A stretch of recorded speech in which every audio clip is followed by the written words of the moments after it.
മനുഷ്യനൊരു മൃഗമാകുന്നു എന്ന് ചിന്തിക്കുന്നത് കൊണ്ടാണ് അവൻ ജന്തുക്കളെപ്പോലെ പ്രതികരിക്കുവാൻ തുടങ്ങുന്നത്. തമ്മിൽ വ്യത്യാസമില്ല എന്നുള്ള ഈ ചിന്ത മനുഷ്യനെ മൃഗത്തെപ്പോലെ പ്രവർത്തിക്കുവാനും മൃഗത്തെപ്പോലെ ചിന്തിപ്പിക്കുവാനും പ്രോത്സാഹിപ്പിക്കുന്നു.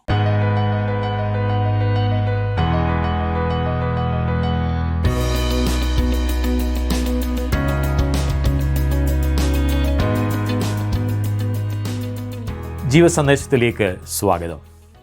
മാനുഷിക ബുദ്ധിയും ദൈവിക പരിജ്ഞാനവും തമ്മിലുള്ള ഒരു സംഘട്ടനമാണ് സഭാപ്രസംഗിയുടെ പുസ്തക പഠനത്തിൽ നമ്മൾ ദർശിക്കുന്നത്. എന്നാൽ കപടഭക്തി കാണിക്കാതെ സത്യസന്ധമായി തൻ്റെ ആത്മീയ പാപ്പരത്വം വിളിച്ചു പറയുന്നതിലൂടെ ശലോമോൻ ദൈവഭക്തർക്ക് ഒരു വിധത്തിൽ അനുഗ്രഹമായി തീരുകയാണ്. ദൈവം മനുഷ്യനിൽ വച്ചിരിക്കുന്ന നിത്യത നീക്കിക്കളഞ്ഞാൽ അവൻ മൃഗതുല്യനാകുന്നു എന്നുള്ളത് നമ്മിൽ നടുക്കമുളവാക്കേണ്ട സത്യമാണ്. സഭാപ്രസംഗിയുടെ പുസ്തകം 3 വരെയുള്ള അധ്യായങ്ങളാണല്ലോ നമ്മൾ ചിന്തിച്ചത്. ഇന്ന് നമ്മൾ 4-ാം അധ്യായത്തിലേക്കാണ് പ്രവേശിക്കുന്നത്.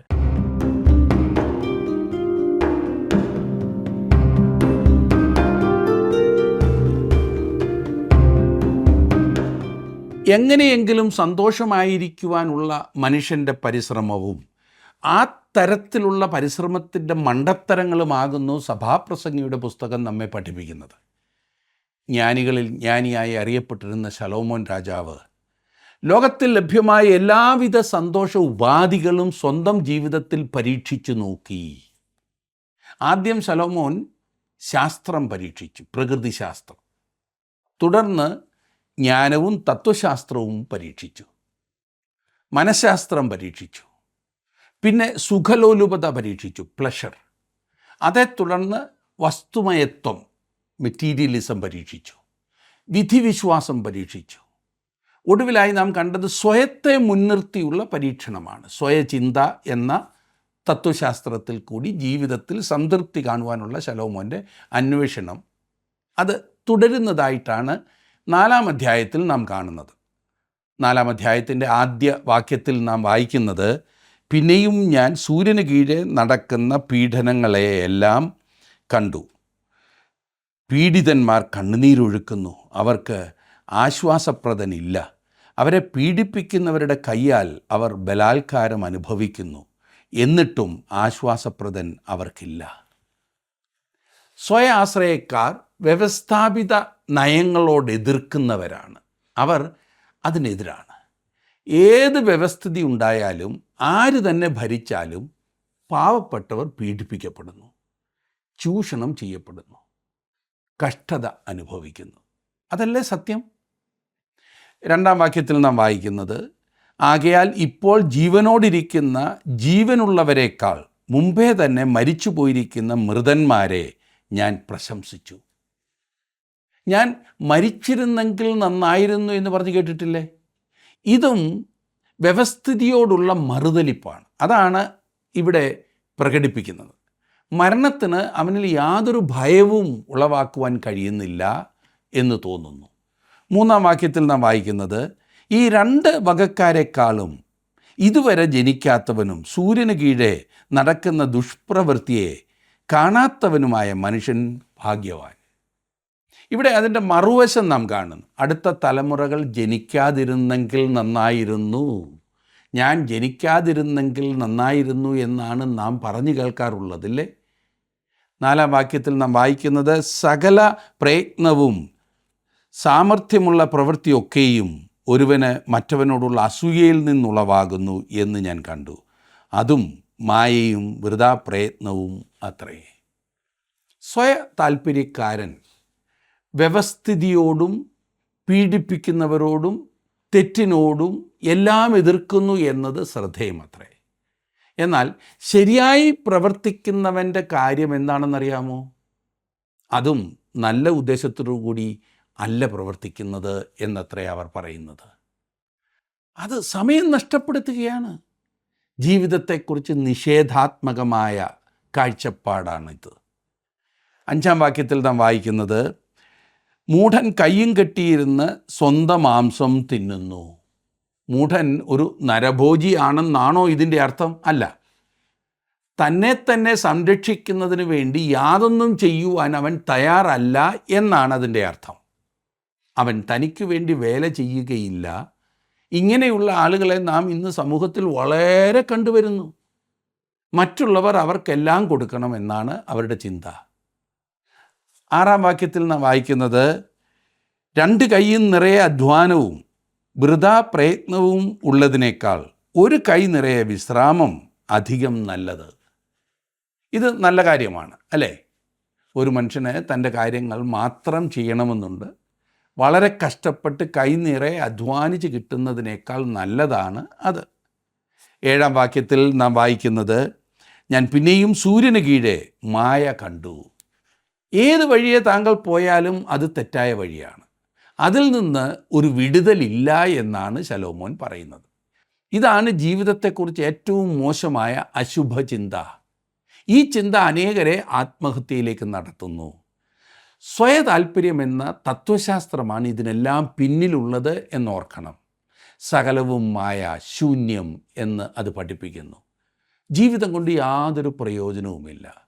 സ്വന്തമായി പലതും നേടുവാനായിട്ടുള്ള തത്രപ്പാടിൽ യാതൊന്നും നേടിയില്ല എന്നുള്ള ചിന്തയിൽ, അല്ലെങ്കിൽ സംതൃപ്തിയില്ലാത്തതായ ആ സ്ഥിതിയിൽ ജീവിതത്തെ അശുഭ ചിന്തയോടുകൂടി വീക്ഷിക്കുന്നതിനായിട്ടുള്ള മനുഷ്യർ, അവർക്ക് വേറെ ആശയ്ക്ക് വഴിയൊന്നുമില്ലാത്തതിനാൽ ആത്മഹത്യയിൽ ജീവിതം അവസാനിപ്പിക്കുന്നു.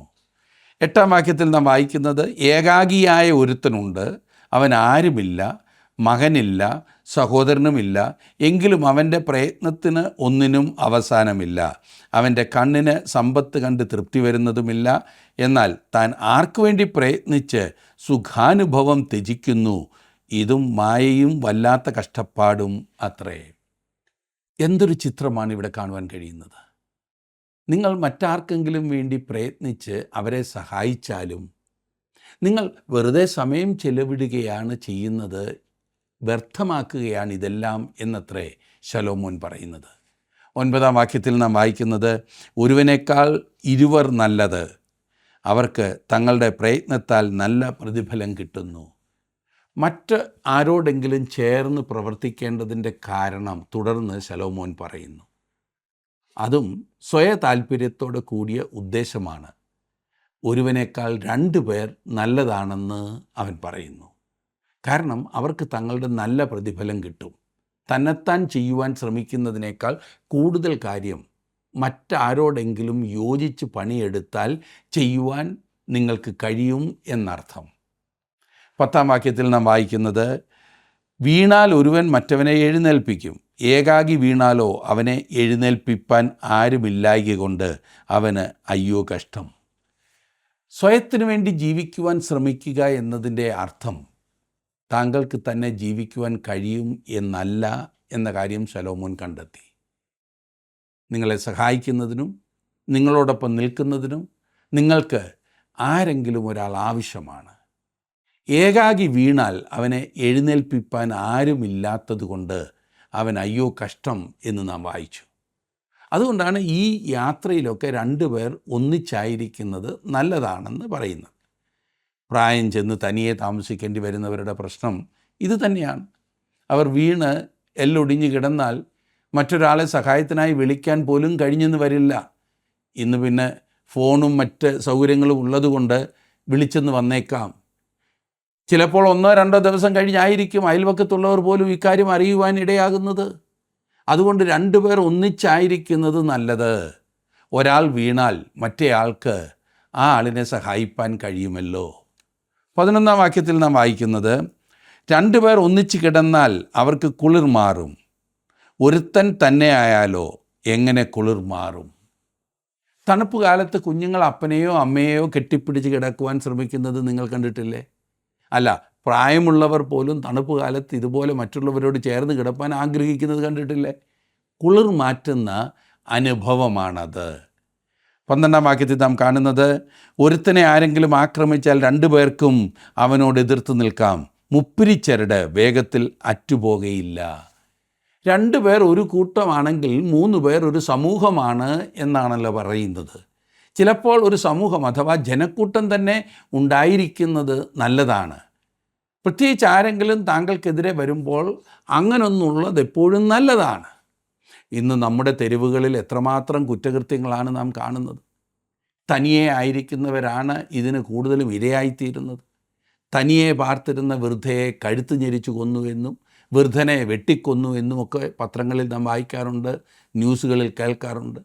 സ്ത്രീകൾ തനിയെ പോകുന്നതിൽ പലപ്പോഴും അപകടം വരുത്തി വെക്കുന്നതായി കണ്ടുവരുന്നു. പ്രത്യേകിച്ചും സന്ധ്യ കഴിഞ്ഞാൽ. അപ്രകാരത്തിലുള്ള ഒരു കാലത്താണ് നാം ഇന്ന് ജീവിക്കുന്നത് എന്നുള്ളത് പരിതാപകരമാണ്. ചിലർ പറയുന്നു എല്ലാം സ്നേഹത്തിൽ കണ്ടാൽ പിന്നെ പ്രശ്നമുണ്ടാകുകയില്ല എന്ന്. അതുകൊണ്ട് നാം യാതൊന്നും തിരിച്ച് ചെയ്യുന്നതിനെക്കുറിച്ച് ചിന്തിക്കുക പോലും അരുതെന്നാണ് ചിലരുടെ പക്ഷം. എന്നാൽ നമുക്കിന്ന് നിയമങ്ങളും ചട്ടങ്ങളും നിയമപാലകരും ഒക്കെ വളരെ അത്യാവശ്യമാണ്. അതെ, ദൈവത്തെ അറിയാത്ത മനുഷ്യനൊരു ദുഷ്ടഹൃദയം അല്ലെങ്കിൽ അവൻ്റെ പ്രകൃതം ദുഷിച്ചതാകുന്നു എന്നുള്ളത് ബൈബിൾ വ്യക്തമാക്കുന്നു. നാം ഇന്ന് ആധുനിക യുഗത്തിലാണ് ജീവിക്കുന്നത് എന്ന് പറയുന്ന പച്ചപ്പരിഷ്കാരിയായ മനുഷ്യനും തൻ്റെ പാപ സ്വഭാവം അവിടെ തന്നെ ഇരിപ്പുണ്ട്. പുറമെ മാന്യത കാണിച്ചാൽ തന്നെ അവനിലെ മൃഗം മരുങ്ങിയതല്ല. അത് നാം ഓർക്കണം. അത് ചാടി വീണ് കടിച്ചു കീറുവാൻ എപ്പോഴും തയ്യാറാണ്. അതുകൊണ്ട് അവനെയും സൂക്ഷിക്കേണ്ടതുണ്ട്. വെറുതെ അഴിച്ചു വിടുവാൻ കഴിയില്ല. ഇന്നത്തെ സ്വാതന്ത്ര്യം വാസ്തവത്തിൽ സ്വാതന്ത്ര്യമാകുന്നുവോ എന്ന് പോലും ചോദിക്കേണ്ടിയിരിക്കുന്നു. സ്വാതന്ത്ര്യം ഉള്ളതുകൊണ്ട് തെരുവീതികളിലൂടെ ജാഥ പോകുന്നു. അത്യാവശ്യമായി ഓടിപ്പോകുന്ന മനുഷ്യനെ പെരുവഴിയിൽ തടഞ്ഞു നിർത്തിയിരിക്കുന്നു. ആരോ എങ്ങോ തുമ്മി എന്ന് പറഞ്ഞ് ബന്ദ്, എപ്പോഴും ബന്ദ്. ഇന്നിപ്പോൾ അതൊരൽപ്പം കുറഞ്ഞിട്ടുണ്ട്. യാതൊരു മുന്നറിയിപ്പുമില്ലാതെ കുറേ പേടിത്തൊണ്ടന്മാർ 4 പേരുടെ മുൻപിൽ ധൈര്യമായി ഇറങ്ങി എന്തെങ്കിലും ചെയ്യുവാൻ കഴിവില്ലാത്തവർ രാത്രിയിൽ വഴി മുഴുവൻ കല്ലും വെച്ച് മറ്റും അടയ്ക്കുന്നു, പൊതുജനത്തെ ബുദ്ധിമുട്ടിക്കുന്നു. ഇതിനെ എന്നിട്ട് സ്വാതന്ത്ര്യമെന്ന് വിളിച്ച് പറയുകയാണ്. തോന്നിയതുപോലെ ജീവിക്കാനായിട്ടുള്ള സ്വാതന്ത്ര്യമില്ലേ? മറ്റുള്ളവൻ്റെ അസൗകര്യത്തെ വകവയ്ക്കാതെ മൈക്ക് കെട്ടി എനിക്ക് വേണ്ടതെല്ലാം വിളിച്ചു പറയുന്ന സ്വാതന്ത്ര്യം. നമ്മുടെ നാട്ടിൽ ഈ കൺവെൻഷൻ സീസൺ ആയാൽ ഇതെന്തൊരു ശല്യമാണെന്നറിയാമോ? ഇന്നിപ്പോൾ അതിനും അല്പം കുറവുണ്ട്. പറയുവാനുള്ളത് മുൻപിൽ വന്നിരിക്കുന്നവരോടങ്ങ് പറഞ്ഞാൽ പോരായോ? വീട്ടിലിരുന്ന് പഠിക്കുന്ന കുട്ടികൾക്കുമൊക്കെ ശല്യമാകണോ? ഉറങ്ങുവാനൊക്കില്ല. എന്തൊരു വിചിത്രമായ സ്വാതന്ത്ര്യങ്ങൾ! ആധുനികതയുടെ പേര് പറഞ്ഞ് അശ്ലീലം ആവശ്യം പോലെ പറയുവാനും കാണിക്കുവാനുമുള്ള സ്വാതന്ത്ര്യം. എൻ്റെ പ്രിയ സുഹൃത്തെ, സ്വാതന്ത്ര്യം എന്നാൽ എന്തും കാണിക്കുവാനുള്ള ലൈസൻസ് അല്ല. നിങ്ങളുടെ മുഷ്ടി എങ്ങോട്ട് പായിക്കണമെന്നുള്ളത് നിങ്ങളുടെ സ്വാതന്ത്ര്യം. അതിനുള്ള സ്വാതന്ത്ര്യം നിങ്ങൾക്കുണ്ട്.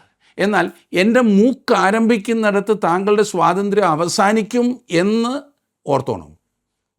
നമ്മുടെ പല ധാരണകളും നാം തിരുത്തേണ്ടതായിട്ടുണ്ട്. സ്വയാശ്രയക്കാരനായ മനുഷ്യന് ഈ ജീവിതത്തിൽ സംതൃപ്തി കണ്ടെത്തുവാൻ കഴിയുകയില്ല. നിങ്ങളുടെ വേലയിൽ ഏകനായിരിക്കുന്നത് കുറേ കാലത്തേക്ക് നിങ്ങളെ തൃപ്തനാക്കി എന്ന് വരാം. എന്നാൽ അവസാനം നിങ്ങൾ ക്ഷീണിച്ച് അവശനാകും.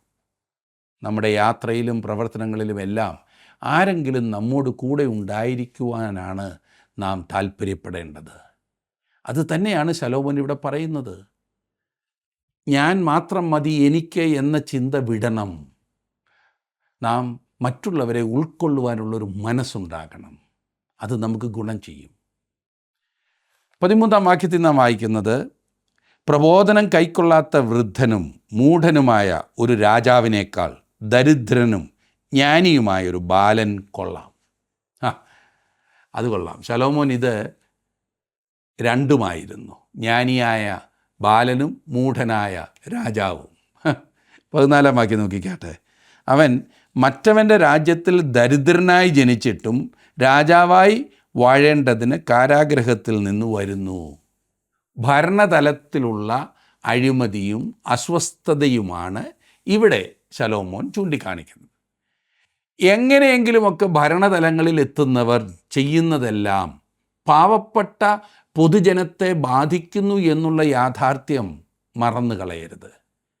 കോടികൾ മുടക്കി മക്കളുടെ വിവാഹം ആഘോഷമാക്കിയും പാർട്ടി മീറ്റിങ്ങുകൾ നടത്തിയും തങ്ങളുടെ കസേര പോകാതിരിക്കുവാനായി ഏത് വേലയും കാണിച്ച് മുൻപോട്ട് പോകുന്നവർ വാസ്തവത്തിൽ പാവപ്പെട്ടവനെ ചൂഷണം ചെയ്യുകയാകുന്നു എന്ന് മറക്കരുത്.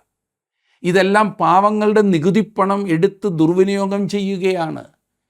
പാർട്ടിയുടെ പേരിൽ പാവപ്പെട്ടവനെ ഭീഷണിപ്പെടുത്തിയും അധികാരമുള്ളതുകൊണ്ട് എന്തുമാകാം എന്ന ദാർഢ്യത്തോടെയും പോകുന്നവർ ഓർക്കണം, ഇതെല്ലാം നിയന്ത്രിക്കുന്ന ഒരു ദൈവമുണ്ട്.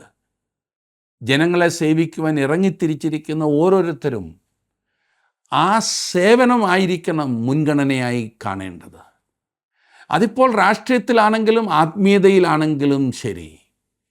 ഇതൊന്നും ആളാകുവാനും ആസ്തി വർദ്ധിപ്പിക്കുവാനുമുള്ള ഉപാധിയാകരുത്. അങ്ങനെ ആയാൽ അത് തട്ടിപ്പാണ്, ശിക്ഷ കിട്ടും.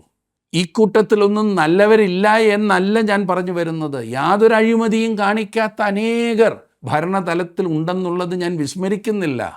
എന്നാൽ ഈ മാഫിയ ബന്ധവും അഴിമതിയിൽ കുളിച്ചവരും എങ്ങനെ നാട് നന്നാക്കാനാണ്? വളരെ പാവപ്പെട്ട പശ്ചാത്തലത്തിൽ നിന്നും രാഷ്ട്രീയത്തിൽ നിന്നും മാത്രം കോടീശ്വരന്മാരായ എത്രയെത്ര പേർ നമുക്ക് ചുറ്റും. അവരൊക്കെ എങ്ങനെ പണമുണ്ടാക്കിയെന്നാണ് നിങ്ങൾ കരുതുന്നത്? പാവപ്പെട്ടവനെ ചൂഷണം ചെയ്തല്ലാതെ എങ്ങനെ ഉണ്ടാക്കും? വോട്ടിന് വേണ്ടി അല്ലാതെ ആർക്കാണ് മനുഷ്യനോട് കരുതലുള്ളത്? പാവപ്പെട്ടവർക്ക് വേണ്ടി കണ്ണുനീർ പൊഴിക്കുന്നവർ എത്ര പാവപ്പെട്ടവരെയാണ് സഹായിക്കുന്നത്? അല്ല, അങ്ങനെ സഹായിച്ച് എല്ലാവരും സമ്പന്നന്മാരായാൽ അടുത്ത തിരഞ്ഞെടുപ്പിന് ആരുടെ പേര് പറഞ്ഞാണ് വോട്ട് വാങ്ങുന്നതല്ലേ? ശലോമോൻ ഈ സ്വാർത്ഥത മാത്രമുള്ള മനുഷ്യൻ്റെ അവസ്ഥയെക്കുറിച്ച് പറയുകയാണ്. അവൻ ജ്ഞാനിയായ ബാലനും അതുപോലെ തന്നെ മൂഢനായ രാജാവും എന്ന് പറയുന്നു. ശലോമോൻ ഈ കാര്യങ്ങൾ എത്ര അധികം ശ്രദ്ധിച്ചിരുന്നു എന്നുള്ളത് വളരെ ശ്രദ്ധേയമാണ്. 15ഉം 16ഉം വാക്യങ്ങൾ കൂടി വായിക്കാം. മറ്റവന് പകരം എഴുന്നേറ്റ ബാലൻ്റെ പക്ഷം സൂര്യന് കീഴെ സഞ്ചരിക്കുന്ന ജീവനുള്ളവരൊക്കെയും ചേർന്നിരിക്കുന്നത് ഞാൻ കണ്ടു. അവൻ അസംഖ്യ ജനത്തിന് ഒക്കെയും തലവനായിരുന്നു. എങ്കിലും പിന്നെയുള്ളവർ അവനിൽ സന്തോഷിക്കയില്ല. അതും മായയും വൃഥാ പ്രയത്നവും അത്രേ. മറ്റവന് പകരം എഴുന്നേറ്റ ബാലൻ. ശലോമോൻ രണ്ടാമത്തെ കുട്ടിയായിരുന്നു എന്ന കാര്യം ശ്രദ്ധേയമത്രേ. ബത്ശേബയുടെ രണ്ടാമത്തെ മകനായിരുന്നു ശലോമോൻ. അടുത്ത രാജാവായിരിക്കണമെന്ന് ദാവീദ് തിരഞ്ഞെടുക്കുമായിരുന്നത് ശലോമോനെ അല്ലായിരുന്നു. ഇസഹാക്കും യാക്കോബും ഒന്നും ആദ്യത്തെ കുട്ടികളായിരുന്നില്ല എന്ന കാര്യം ശലോമോൻ ശ്രദ്ധിച്ചിരിക്കാം. രണ്ടാമത്തേതിനെ തിരഞ്ഞെടുക്കുന്നതിൽ ദൈവത്തിന് താല്പര്യമുണ്ട്. എന്നെ ശ്രദ്ധിക്കുന്ന പ്രിയ സുഹൃത്തെ, താങ്കൾ ഇന്ന് ഒരുപക്ഷെ ഒന്നാമനല്ലായിരിക്കാം, രണ്ടാമനാകുന്നു എന്ന് ചിന്തിക്കുന്നുവെങ്കിൽ ഒന്നാം നിരയിൽ താങ്കളെ ഉൾപ്പെടുത്തില്ല എന്ന് താങ്കൾ കരുതുന്നു എങ്കിൽ ദൈവസന്നിധിയിൽ താങ്കൾ ഒന്നാമനാകുന്നു എന്ന കാര്യം ഓർത്തിരിക്കേണ്ടതത്രേ. താങ്കളെ ഒന്നാമതാക്കുവാൻ ദൈവം ആഗ്രഹിക്കുന്നു. എങ്കിലും പിന്നെയുള്ളവർ അവനിൽ സന്തോഷിക്കുകയില്ല. ചില നേതാക്കന്മാർ കുറേ കാലത്തേക്ക് വളരെ പ്രസിദ്ധരും ജനസമ്മതിയുള്ളവരുമായിരിക്കും. ഈ കാലങ്ങളിൽ നമ്മുടെ രാജ്യത്ത് തന്നെ നാം അത് കണ്ടുകൊണ്ടിരിക്കുകയാണല്ലോ. എന്നാൽ അവരുടെ പ്രതാപകാലം കഴിയുമ്പോൾ അവരെക്കുറിച്ച് നല്ല കാര്യങ്ങൾ അല്ല പലപ്പോഴും നാം കേൾക്കാറുള്ളത്, മറിച്ചായിരിക്കും കേൾക്കുവാൻ ഇടയാകുന്നത്. അവർ അസംഖ്യം ജനത്തിന് ഒക്കെയും തലവനായിരുന്നു. എങ്കിലും പിന്നെയുള്ളവർ അവനിൽ സന്തോഷിക്കുകയില്ല. അതും മായയും വൃഥാ പ്രയത്നവും അത്രേ. പലപ്പോഴും മനുഷ്യൻ്റെ പ്രശസ്തി എവിടം വരെ ഉണ്ട് എന്ന് നാം ചിന്തിക്കാറില്ല. വളരെയധികം പ്രശസ്തരായിരുന്ന പല ആളുകളും, അതെ, ലോകത്തെ കിടുകിട വിറപ്പിച്ചവർ, അധികാരം കയ്യാളിയിരുന്നവർ എത്ര പെട്ടെന്നാണ് ആ സ്ഥാനങ്ങളിൽ നിന്നും താഴെ വീണത്. ആർക്കും ഒരു വിലയും ഇല്ലാത്തവരായി അവർ മാറി. എന്നാൽ ജീവിതത്തിൽ യഥാർത്ഥ സംതൃപ്തി കണ്ടെത്തുവാൻ ശ്രമിക്കുന്ന ഒരു വ്യക്തിക്ക് അത് കണ്ടെത്തുവാനുള്ള അവസരം ഈ പറഞ്ഞ തത്വശാസ്ത്രങ്ങളിലൂടെ അല്ല എന്ന് ശലോമോൻ തന്നെ തൻ്റെ അനുഭവങ്ങളിൽ നിന്ന് തെളിയിക്കുകയാണ് ചെയ്യുന്നത്. ശലോമോൻ രാജാവായിരുന്നു, അധികാരമുള്ളവനായിരുന്നു. അവൻ പരീക്ഷിക്കാൻ ചിന്തിച്ചതൊക്കെ പരീക്ഷിച്ചു നോക്കി. എന്നാൽ ജീവിതത്തിൽ അവൻ അതിലൂടെ ഒന്നും സംതൃപ്തി കണ്ടെത്തിയില്ല എന്ന് നാം കാണുന്നു. എന്നെ ശ്രദ്ധിക്കുന്ന പ്രിയ സഹോദര, പ്രിയ സഹോദരി, നിങ്ങളുടെ ജീവിതത്തിൽ സംതൃപ്തി കണ്ടെത്തുവാനുള്ള പരക്കം പാച്ചിലിലാണോ? അതിനുവേണ്ടി നിങ്ങളുടെ മുൻഗണനകളൊക്കെ ആ വഴിക്ക് തിരിച്ചു വിട്ടിരിക്കുകയാണ്? അധികാര സ്ഥാനങ്ങളിൽ കയറിപ്പറ്റുവാൻ ഇന്ന് ശ്രമിക്കുകയാണോ? മറ്റുള്ളവർക്ക് എന്ത് സംഭവിച്ചു എന്നുള്ളതല്ല, എനിക്കെങ്ങനെ മുൻപിലെത്താം എന്നുള്ള ആ ചിന്താഗതിയോടെ മുൻപോട്ട് പോകുന്ന ആ ഒരു മനോഭാവമാണോ? ശലോമോൻ തൻ്റെ ജീവിതത്തിൽ അവലംബിച്ച ഈ കാര്യങ്ങളൊക്കെ തനിക്ക് ദുഃഖം മാത്രമേ നൽകിയുള്ളൂ എന്ന് ശലോമോൻ വ്യക്തമാക്കുന്നു. നമ്മുടെ ജീവിതത്തിൽ ദൈവവിഷയമായി സമ്പന്നരാകണം. അതിനാണ് ദൈവം നമ്മെ വിളിച്ചിരിക്കുന്നത്. അങ്ങനെയുള്ള അനുഭവം മാത്രമേ നിലനിൽക്കുന്നതായിട്ടുള്ളൂ. മറ്റേതൊക്കെ താൽക്കാലികമാണ്. നമ്മെ ആക്കിയിരിക്കുന്ന സ്ഥാനങ്ങളിൽ നാം വിശ്വസ്തരായിരിക്കണമെന്നാണ് ദൈവം നമ്മെക്കുറിച്ച് ആഗ്രഹിക്കുന്നത്. പലപ്പോഴും എങ്ങനെയും മുൻപിലെത്തുവാനുള്ള തത്രപ്പാടിലാണ് നാം. ഫലമോ മുൻപിലെത്തിക്കഴിയുമ്പോൾ ഉണ്ടാകുന്ന ശൂന്യതാബോധം. എങ്ങനെയും പലതും നേടുവാനുള്ള നെട്ടോട്ടമാണ്. അതുകൊണ്ട് പ്രധാനപ്പെട്ട പലതും അവഗണിച്ചാണ് നാം മുൻപോട്ട് പോയത്. എന്നാൽ അതൊക്കെ നേടിക്കഴിഞ്ഞപ്പോൾ ഉണ്ടാകുന്ന ശൂന്യതാബോധം. എന്നാൽ നിലനിൽക്കുന്ന സന്തോഷവും നിലനിൽക്കുന്ന സന്തുഷ്ടിയും മനുഷ്യന് ദൈവം ദാനം ചെയ്തിട്ടുണ്ട്. അത് ദൈവവുമായിട്ടുള്ള ബന്ധത്തിൽ മാത്രമേ നമുക്ക് ആസ്വദിക്കുവാനായിട്ട് സാധിക്കൂ. നിങ്ങളുടെ ജീവിതത്തിൽ അപ്രകാരം അത് ആസ്വദിക്കുവാൻ കഴിയുന്നുണ്ടോ? ഇല്ല എങ്കിൽ ഒന്ന് ഗൗരവമായി ചിന്തിക്കൂ. നിങ്ങൾ ആയിരിക്കുന്ന സ്ഥാനത്ത് ദൈവവുമായിട്ടുള്ള ബന്ധത്തിൽ മുൻപോട്ട് പോകുവാനുള്ള ആ താല്പര്യമാണോ മുൻപിൽ നിൽക്കുന്നത്? പ്രാർത്ഥിക്കാം. കർത്താവേ, അവിടുത്തെ വചനം പഠിക്കുവാൻ ഞങ്ങൾക്ക് ലഭിക്കുന്ന അവസരത്തിനായി സ്തോത്രം. കർത്താവേ, വളരെ പ്രോത്സാഹജനകമായ വചനങ്ങളും വാഗ്ദത്തങ്ങളും പഠിക്കുന്നത് പോലെ തന്നെ ഈ മുന്നറിയിപ്പുകളെ സഭാപ്രസംഗിയുടെ പുസ്തകത്തിൽ നിന്നും കാണുവാൻ തക്കവണ്ണം ഞങ്ങൾക്ക് ലഭിച്ച അവസരത്തിനായിട്ട് സ്തോത്രം. കർത്താവെ, ഞങ്ങൾ ഒരിക്കലും അവിടുത്തെ ഹിതത്തിന് വിപരീതമായി പോയി സന്തോഷവും സന്തുഷ്ടിയും പ്രാപിക്കുവാൻ ഇടയാകേണ്ടതിന് നീ അനുവദിക്കരുതേ. അവിടുത്തെ ഹിതത്തിൽ മാത്രം നിന്നുകൊണ്ട് അവിടുന്ന് നൽകുന്ന സന്തോഷവും സംതൃപ്തിയും ഞങ്ങൾ പ്രാപിച്ചു മുൻപോട്ട് പോകാൻ സഹായിക്കണമേ.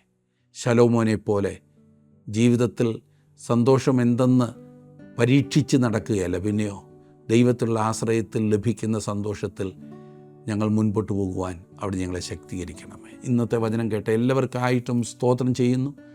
ഈ വചനം ഓരോ വ്യക്തികളെയും ഓരോ കുടുംബങ്ങളെയും രൂപാന്തരപ്പെടുത്തുവാൻ മതിയായതായിട്ടുള്ളതോർത്ത് സ്തോത്രം.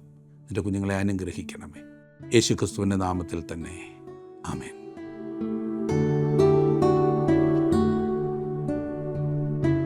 സൂര്യൻ്റെ കീഴിൽ അഥവാ സൂര്യ വെളിച്ചത്തിൽ മാത്രം കാര്യങ്ങളെ അപഗ്രഥിക്കുന്ന മനുഷ്യൻ ഇരുളിലാകുന്നു എന്നതാണ് വാസ്തവം.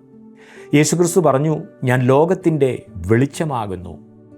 എന്നെ അനുഗമിക്കുന്നവൻ ഇരുളിൽ നടക്കാതെ ജീവൻ്റെ വെളിച്ചമുള്ളവനാകും. ദൈവം വെളിച്ചമാകുന്നു, അവനിൽ ഇരുട്ടൊട്ടും ഇല്ല. ദൈവത്തോട് കൂട്ടായ്മയുള്ളവർ വെളിച്ചത്തിൽ ജീവിക്കും എന്ന് മാത്രമല്ല, അങ്ങനെയുള്ളവർ മറ്റുള്ളവർക്കും വെളിച്ചമായിത്തീരും. വെളിച്ചത്തിൻ്റെ മക്കളായി ജീവിക്കുവാൻ ദൈവം നമ്മെ ഓരോരുത്തരെയും സഹായിക്കുമാറാകട്ടെ.